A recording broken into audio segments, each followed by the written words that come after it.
أما بعد فأعوذ بالله من الشيطان الرجيم. بسم الله الرحمن الرحيم. يا أيها الذين آمنوا لا تتخذوا الكافرين أولياء من دون المؤمنين.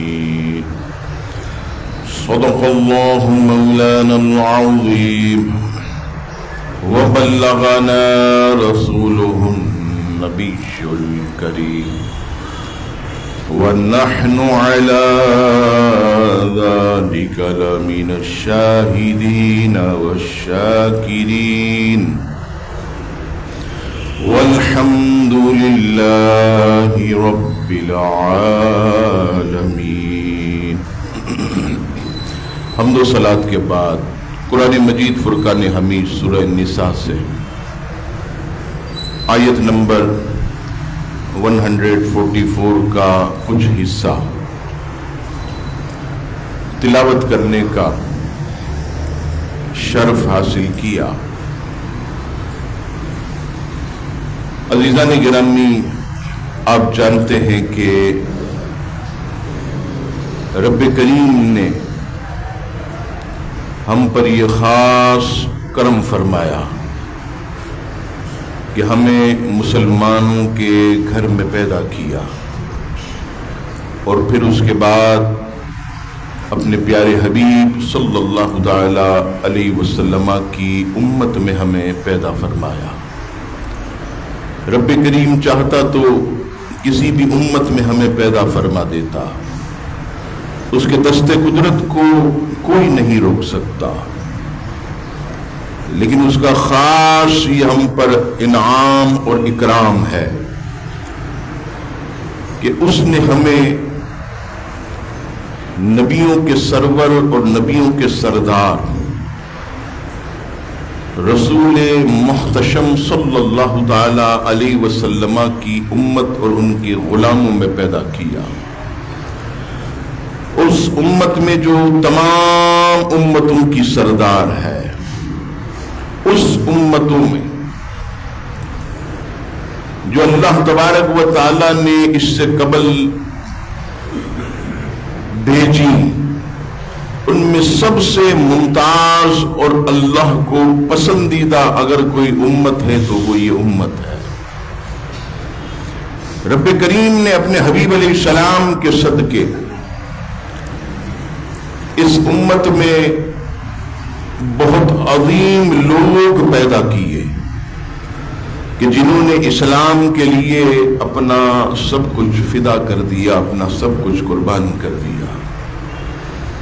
اصحاب رسول جنہیں دین کی عمارت اور دین کی بنیاد کہا جاتا ہے، انہوں نے ہر قدم پر نبی پاک علیہ السلام کا ساتھ دیا اور حضور علیہ السلام کے مبارک قدموں کو مضبوط کیا.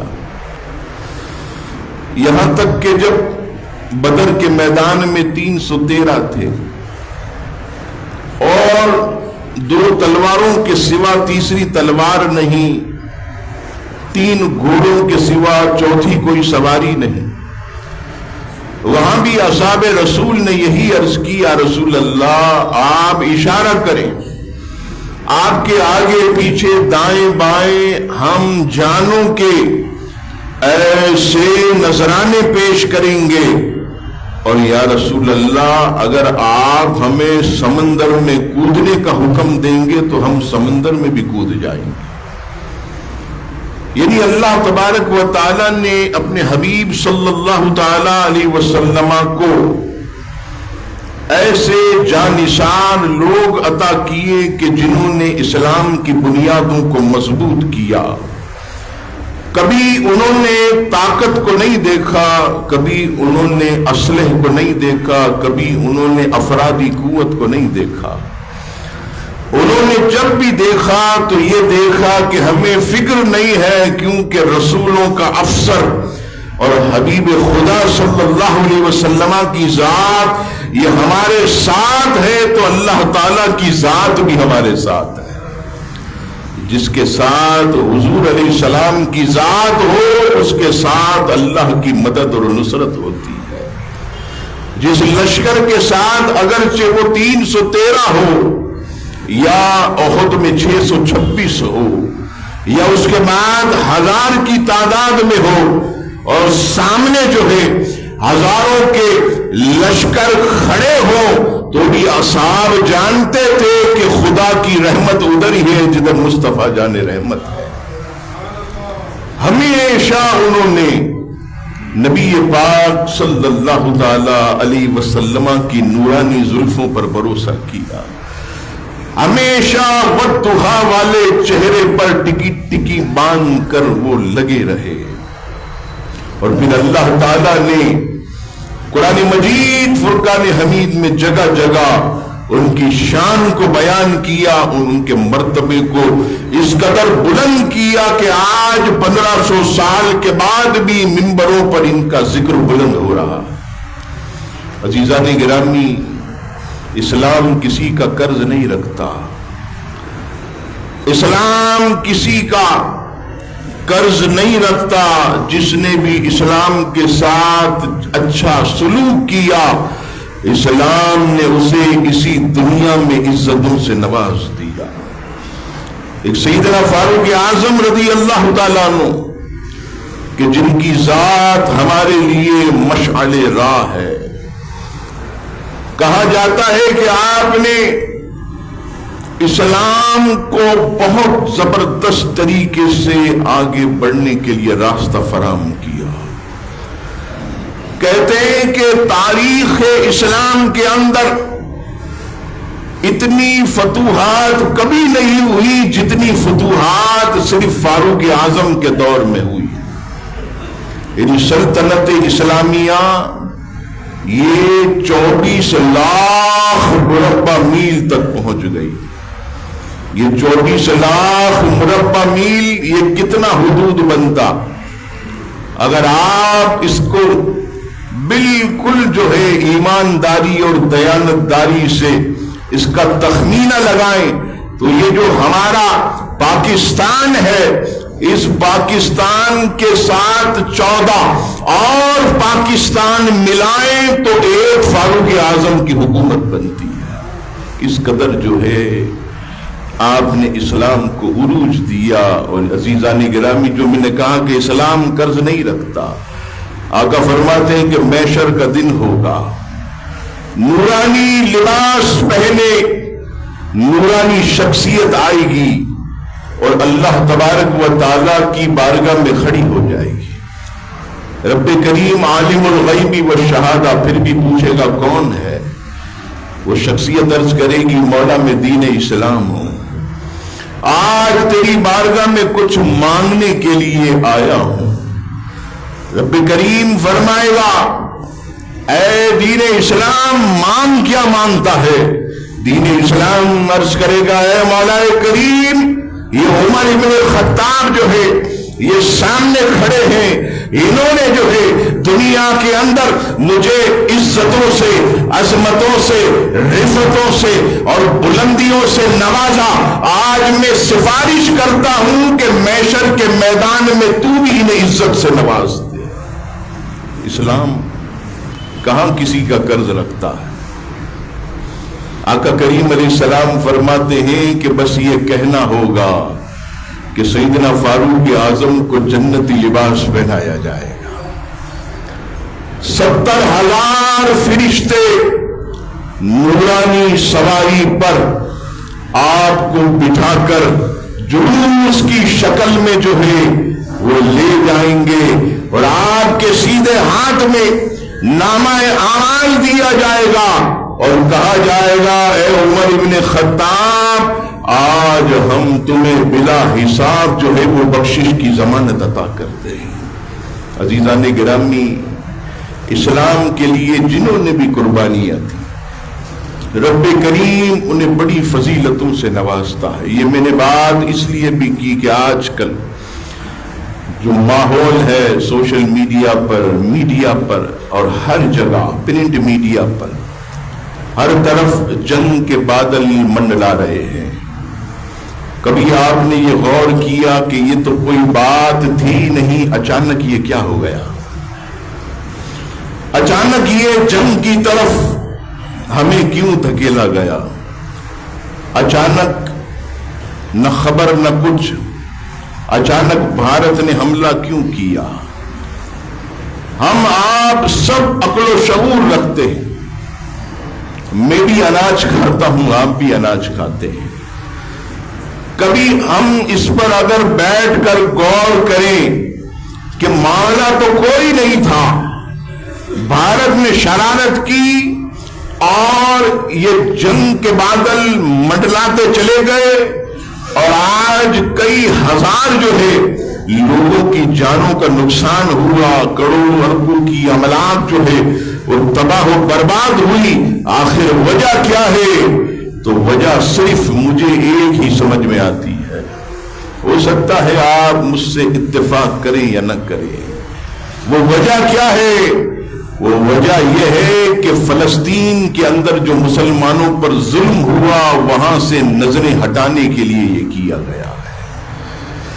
فلسطین کے اندر ایک تاریخ کا سیاہ باب کہ مسلمانوں کے گھروں کو جو ہے وہ بموں سے جو ہے وہ مسمار کر دیا گیا، تہس نہس کر دیا گیا۔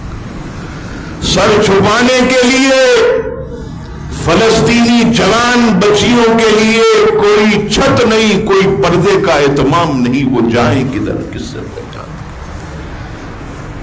اور ایسی خون کی ہولی کھیلی گئی کہ پیارے پیارے پھول سے بھی نازک بچوں کے کلیجوں کو کاٹ کاٹ کر، ان کے سینوں کو کاٹ کر خون سے لبریز کر دیا۔ یہ ایسا وقت تھا کہ کوئی ملک کی عوام کھڑی ہو نہ ہو، عالم کفر جانتا تھا کہ پاکستان کے اندر سے لاکھوں لوگ نکلے گا اور سراپا احتجاج بن جائے گا۔ اس سے قبل کہ پاکستان کی لاکھوں عوام اٹھے، سراپا احتجاج بنے، فلسطین کی حمایت میں وہ آواز بلند کرے اور دنیا میں یہود کی بے عزتی اور ان کی ذلت ہو، ان کا دھیان اور ان کی نظریں ہٹا دو۔ اپنے ایجنٹ بھارت کو انہوں نے اشارہ کر دیا کہ جا اور جنگ کا بازار گرم کر تاکہ ان کی نگاہیں اس طرف ہو جائیں۔ اور آج آپ دیکھیے، میں دیکھ رہا ہوں 7 یا 8 دن سے ٹیلی ویژن پر کہیں فلسطین کا نام ہی نظر نہیں آ رہا۔ فلاں جگہ بمباری ہو گئی، ادھر ڈرون پھینک دیے، ادھر مسجد پہ حملہ، ادھر مدرسوں پہ حملہ، ادھر آبادی پہ، چکوٹی سیکٹر، وادی نیلم، یہی چل رہا۔ آپ خود جو ہے اس بات کو سمجھیں کہ آج عالم کفر یکجا ہو گیا ہے، آج عالم کفر ایک ملت ہو گیا، اور مسلمان اور اسلام فقط ایک ملت ہے۔ یہ وہی وقت ہے کہ 1400 سال پہلے رب کریم نے اپنے حبیب سے فرمایا تھا، محبوب یہ جتنے باطل ادیان ہیں یہ سب اسلام کے مقابل ایک ہے، محبوب کبھی کفار پر بھروسہ مت کرنا۔ اور سورہ نساء کی جو میں نے آیت نمبر 144 تلاوت کی، ارشاد باری تعالیٰ ہوا براہ راست خالق کائنات ایمان والوں سے مخاطب ہے، ایمان والوں سے کہہ رہا ہے کہ جن کے سینوں میں ایمان نقش ہے، جو لا الہ الا اللہ محمد رسول اللہ پڑھ کر غیروں کے آگے دامن نہیں پھیلاتے، فقط اپنے اللہ سے مانگتے ہیں، یہ ان سے خطاب ہے۔ یا ایھا الذین آمنوا، اے ایمان والو، لا تتخذوا الکافرین اولیاء من دون المؤمنین، اے ایمان والو مسلمانوں کے علاوہ کفار کو دوست مت بناؤ۔ مسلمانوں کے علاوہ کفار کو دوست مت بناؤ. یہ جو اس وقت بیٹھا ہے اسے میں کہتا ہوں موذی، اسے میں کہتا ہوں موذی. لوگ ہنستے ہیں ہم مولانا صاحب مودی نہیں، موذی. موذی اذیت دینے والا. جیسے بچھو کو ہم کہتے ہیں یہ موذی جانور ہے، سانپ موذی جانور ہے، چوہا موذی جانور ہے، اذیت دیتا ہے، تکلیف دیتا. انسان بے خبر سویا ہو اسے نقصان پہنچاتا، یہ موذی جانور. تو یہ بھی مودی نہیں ہے، موذی ہے، موذی. جب بھی آیا، اور افسوس گنجا حکومت. اب میں کیا آپ سے عرض کروں، پچھلے دور میں بھی باقاعدہ ان کے تعلقات موذی سے رہے. اور اسی منبر پہ میں نے کہا تھا افسوس کہ گنجا حکومت موذی کی بیوی کے لیے ساڑیاں بھیجتی ہے اور موذی ہمارے لیے مسلمانوں کی لاشیں بھیجتا. کشمیر کے اندر، پاکستان کی سرحدوں پر آپ دیکھیے کیسے فوجی مجاہد بیٹھے ہیں. یہ ایئر کنڈیشن میں بیٹھنے والے نہیں، وہ سرحدوں پر بیٹھنے والے. فرمایا کہ دو آنکھیں کبھی جہنم کی آگ میں نہیں جائیں گی. یا رسول اللہ وہ آنکھیں کون سی ہیں خوش نصیب؟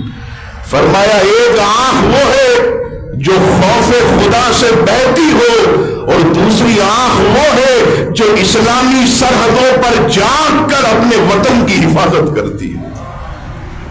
خدا کی قسم ان کے چہرے دیکھیں، کھل کھلا رہے ہوتے ہیں، حالانکہ انہیں خبر بھی نہیں ہے کہ تھوڑی دیر کے بعد ہمیں جام شہادت نوش کرنا. یہ بھی تو کسی کے بیٹے ہیں، کسی کے بھائی ہیں، کسی کے شوہر ہیں. ان کے بھی تو ننھے ننھے بچے ہوں گے، بچیاں ہوں گی. لیکن خدا کی قسم سلام ایسی افواج کو جو سرحدوں پر بیٹھ کر وطن عزیز کا دفاع کرتی ہے اور جاگتی ہے. اور خدا کی قسم یہ جاگ رہے ہوتے ہیں اور ہم اپنے گھروں میں سکون سے سو رہے ہوتے ہیں. اگر یہ نہ جاگے تو ہماری نیندیں اڑ جائیں. اسی لیے اللہ کے رسول نے فرمایا کہ یہ آنکھ کبھی جہنم میں نہیں جائے گی. اور آپ دیکھیے گولیاں لگتی ہیں، بم لگتا ہے تو خون سے لبریز ہوتے ہیں، جسم سے خون ٹپک رہا ہوتا ہے.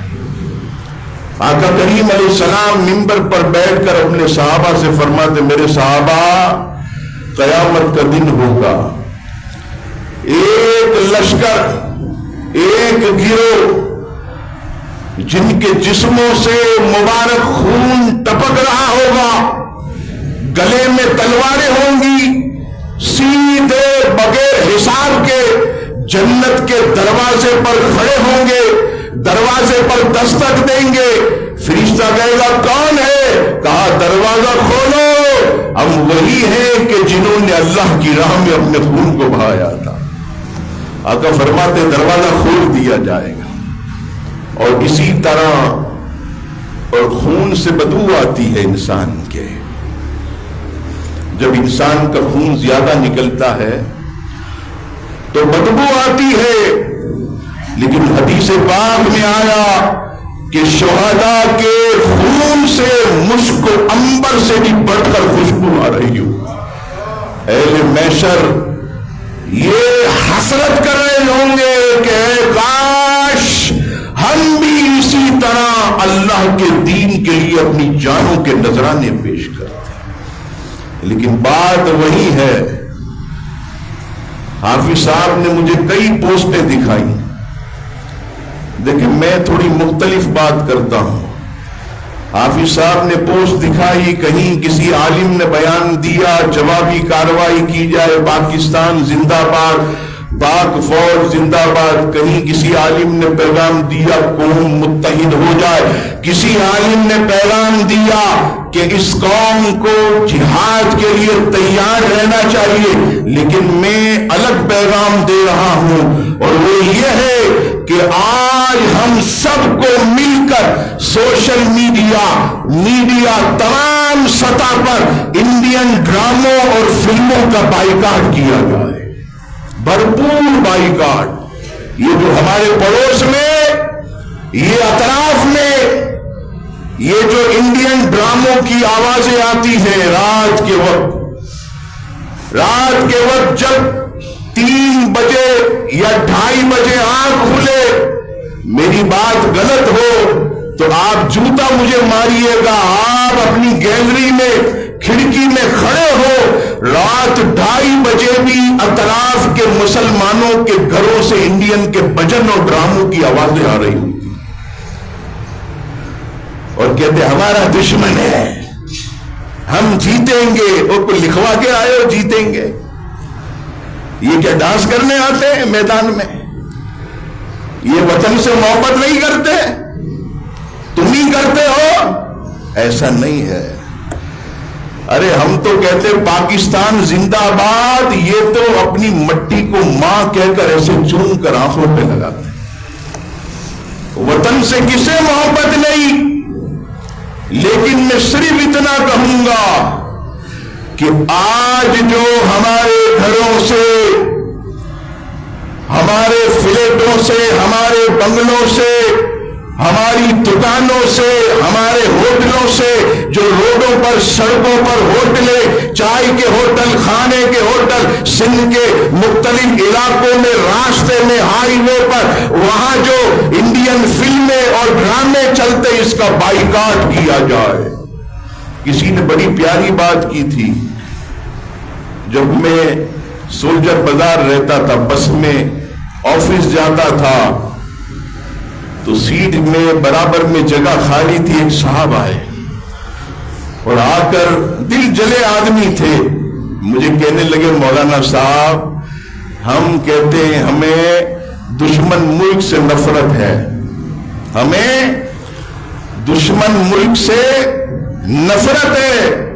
اور انہوں نے جو اگلی بات کی وہ کتنی خطرناک تھی. وہ کہنے لگے جب رات 2 بجے انڈیا حملہ کر رہا ہوگا تو اس وقت بھی ہم گھر میں بیٹھ کر انڈین فلم دیکھ رہے ہوں گے. وہ بات میرے دل پہ حقیقت میں لگی. میں آپ کو کیا بتاؤں, کتنے ایسے پاکستان, اور ہماری خواتین اللہ کی پناہ, انہیں تو حفظ ہوتے ہیں 8 بجے, ارے یہ ڈرامہ, اللہ کا خوف کرو تم لوگ, 8:30 سے 9 یہ شرم کرو, وہ آئے گی, یہ آئے گی, خدا کا خوف کرو. اپنے آپ کو بی بی فاطمہ کی کنیزیں کہنے والی ہو, تم ان انڈین بےہودہ ڈراموں میں اپنے گھنٹوں کو کیوں ضائع کرتے؟ 10 سے پہلے کھانا نہیں ملے گا. اچھا کیوں نہیں, یہ لوگ ہمیں بتاتے کیوں نہیں ملے گا. ارے وہ انڈین ڈرامہ جو ہے وہ 9:30 سے 10 والا بڑا اچھا آتا ہے. یہ مجھے لوگ آ کر, ہمیں تو خبر ہی, ہم تو جاتے ہی ادھر سے 10 بجے ہیں, محفلوں میں جاتے ہیں, رات 12:30 1 بج جاتا ہے. یہ بچہ ہمارے ساتھ ہوتا ہے, اسے پتا ہے. لیکن آج جس طرح اسلام دشمن قوتوں کی مصنوعات کا ہم نے بائیکاٹ کیا, الحمدللہ رب کریم اس پر استقامت ہمیں نصیب کرے. دیکھیے نقصان ہو نہ ہو, لیکن بائیکاٹ یہ ظاہر کرتا ہے کہ اب بھی مسلمانوں کا درد سینوں میں موجود ہے. وہ چھوڑ دیں آپ کہ نقصان ان کو کیا ہوگا, ارے نہ ہو, لیکن بائیکاٹ کر کے اظہار نفرت ہم کر سکتے ہیں. تو آج بھی ضرورت ہے. اور رب کریم سورہ مائدہ میں تو کمال کی بات ارشاد فرمائی میرے مولا نے, عالم الغیب والشہادہ, سورہ مائدہ آیت نمبر 51 میں, یا ایھا الذین آمنو, اے ایمان والوں, اے میرے پیاروں, اے میرے حبیب کے چاہنے والوں, لا تتخذوا اليہود والنصارى اولیاء، یہود و نصارہ میں سے کسی کو اپنا دوست نہ بناؤ۔ اے کرسمس پر تحفے بھیجنے والوں، اے یہود کے تہواروں پر انہیں مبارکباد دینے والوں، اے اسرائیل سے بھیک مانگنے والوں، اللہ کا فرمان لا تتخذوا اليہود والنصارى اولیاء، دوست مت بناؤ۔ مولا یہ ہمارے دوست نہیں ہیں، فرمایا بعضهم اولیاء بعض ومن یتولهم منکم فانہ منہم، فرمایا یہ تمہارے دوست نہیں ہیں، یہ آپس میں ایک دوسرے کے دوست ہیں۔ جرمنی فرانس کا، امریکہ لندن کا، یہ یورپ کے جتنے خناس اسلام کے دشمن، رب نے 1500 سال پہلے فرمایا یہ تمہارے نہیں، یہ آپس میں ایک دوسرے کے دوست ہیں۔